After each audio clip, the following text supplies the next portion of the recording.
Já, eiginlega góðu 4 sigur á Þór Káa. Hvernig svona þín fyrstu viðbrögð? Mér fannst þetta bara að vera flottur leikur í okkur. Þær voru samt svona alveg að ógna eitthvað svona í seinni hálfleik fannst mér.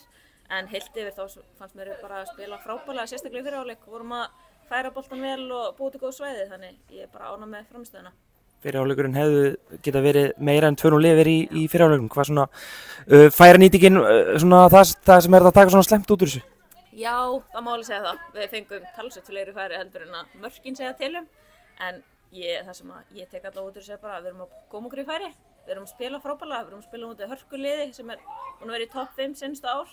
Þannig þetta er bara núna þessi leikur og svo meistarana og svo bara mótið að byrja, þannig það er bara alvara.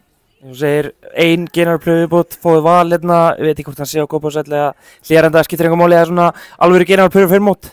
Já, það er bara frábært að fá svo leiki. Þetta er svona aðeins líkari leikir, þessi úrslitaleikur og svo meistarana svona að maður sé farin actually í alvöru, þannig að fara að keppa í bestu deildinni, þannig eins og ég segi, við horfum á þetta bara sem alvöru leiki og nýtum á þannig. Stutt í mót, rúmar 3 vikur, hópurinn spenntur?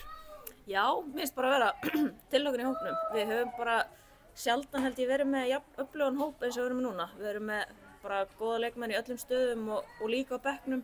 Við erum eftir að fá nokkrar heim frá Bandaríkjunum líka, þannig við erum bara mjög vel settar fyrir sumarið. Takk hérlega.